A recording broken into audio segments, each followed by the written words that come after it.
IVF inapaswa nichukue likizo kabisa ndo niweze kuifanya IVF. IVF is not too involving process. It is not. Kwa hiyo unaweza ukafanya IVF ukiwa katika mkoa wowote ule. Cha kufanya ni kwamba lazima kuwe na hatua ambazo ni za msingi na ni lazima zifuatwe. Moja ya hatua ya msingi ni kwa ajili ya pre-examination, kwa maana ya pre-testing. Lazima kuwepo na mazungumzo, ukafanye na mtaalamu, mkutane, mzungumze na vipimo vifanyike vya awali, halafu mtaalamu akupe projection ya nini ambacho kinakwenda kutokea, na baadaye mwanze ile process, kwa maana kunaanza zile hormones, unaanza kupewa, unaweza kupewa siku 20, wengine wanapewa siku 30, wengine wanapewa zaidi, au wengine wanapewa siku pungufu zaidi kulingana na mtaalamu wako ameona nini. Lakini baada ya hapo process inayofuata ni kuvuna mayai. Mayai yale yakishavunwa ni process ya dakika chache tu, mayai yanakuwa yameshavunwa kwa ajili ya lab study. Kwa maana wanapeleka maabara, wanaanza kuassess kama kulikuwa na uwezekano kwamba wameona follicles au hawakuona follicles. Kinachofuata pale ni kwa ajili ya fertilization kwenye maabara, ambako mbegu zitawekwa kwenye yale mayai ambayo yalionekana yako matured. Na process ambayo inafuata ni zile mbili, kwa maana endometrial preparation pamoja na embryo transfer. Hizi ni process ambazo ni muhimu na zinafanyika, na sio mwanamke lazima awe likizo, hapana. Mtu unaweza kufanya IVF ukaendelea na process za kwanza ukiwa huko uliko, ukafanya baseline investigation ukiwa huko uliko, halafu kaja kwa hatua zingine ambazo zinaweza zikaendelea hapo katikati. Kwa hiyo IVF sio kwamba lazima iwe ni involving kabisa. Lazima kwamba kila mtu lazima aje sehemu ambayo anapaswa kupewa hiyo sindano, hapana. Unaweza kupewa hizo sindano na ukaendelea nazo kule ambako wewe uko unahudumiwa, unajihudumia mwenyewe aidha nyumbani au unahudumiwa huko wewe uliko. Kama nilivyosema kwamba IVF inakuwa na sababu zake nyingi. Mwanamke ambaye ana sababu zifuatazo anaweza kufanya IVF. Mwanamke ambaye ana PCOS, kwa maana hawezi kuovulate, mwanamke ambaye ana umri umesonga, mwanamke ambaye ana uterine fibroids, mwanamke ambaye mirija yake imeziba, mwanamke ambaye amekaa tu kwenye ndoa kwa muda mrefu na hapati watoto. Hao wote ni baadhi ya watu ambao wanaweza wakafanya IVF. Lakini pia mwanamke ambaye ameamua kuchagua, pengine anapata watoto wa aina moja tu, anataka abadilishe watoto wengine, ama mume wake mbegu zake ni kidogo, hao wote wanaweza wakafanyiwa IVF. IVF imeonekana kuwa na mafanikio makubwa na imeleta tabasamu kwenye jamii, na jamii imeendelea kunufaika kwa sababu ya haya matibabu ambayo kimsingi sio ghali wala sio ya kuogopesha, ambayo kila mtu anaweza kuyafanya, wala sio kitu ambacho ni cha kuogopesha.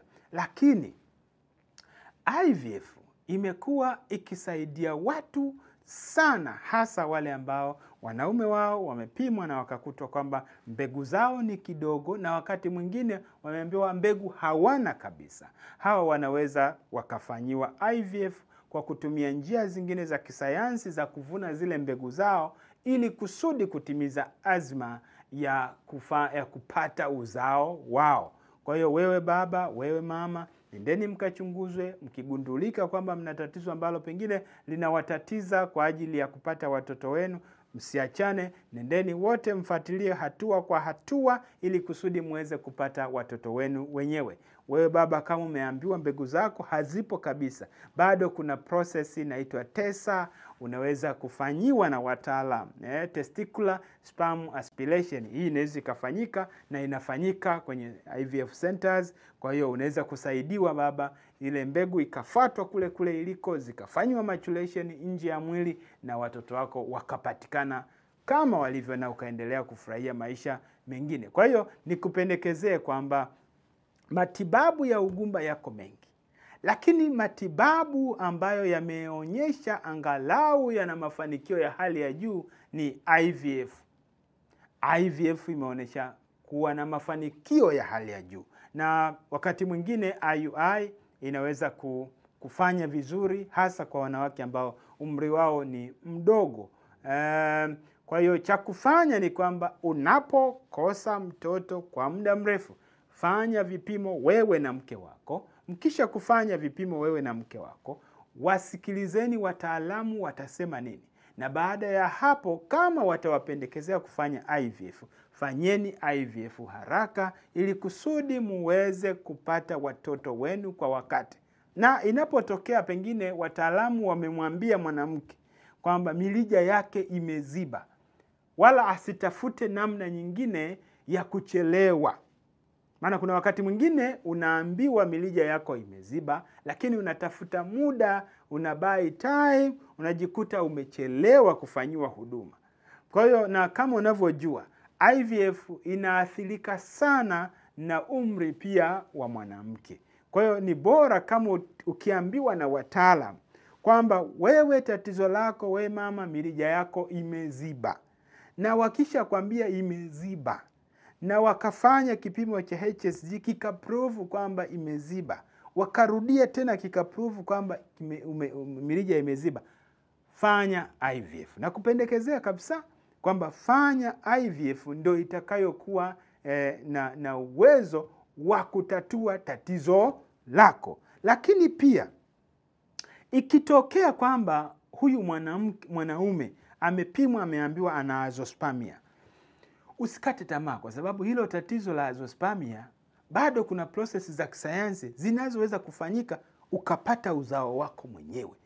Moja ya hizo process za kisayansi ambazo zinaweza zikakufanya wewe mwanaume uliyeambiwa kwamba una azoospermia, kwamba hauwezi kuzaa kwa kawaida, kuna process kama nilivyoisema inaitwa TESA. TESA, ile process inafanyika ndani ya IVF centers nyingi zinafanya. Kwa hiyo wanachukua mbegu zako na zinakuwa matured nje ya mwili na unapata uzao wako. Kwa hiyo hakuna kitu ambacho kinashindikana kwa sasa.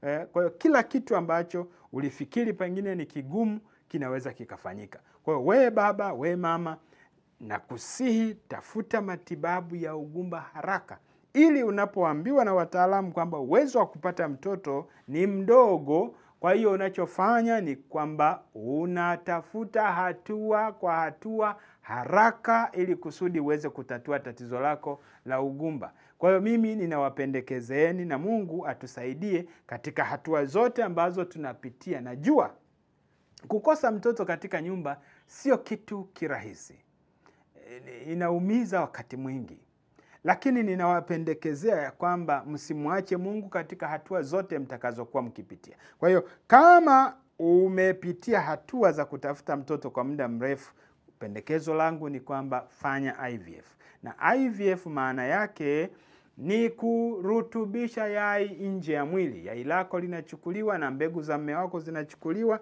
zinarutubishwa nje ya mwili. Baada ya hapo anarudishwa mtoto katika tumbo lako.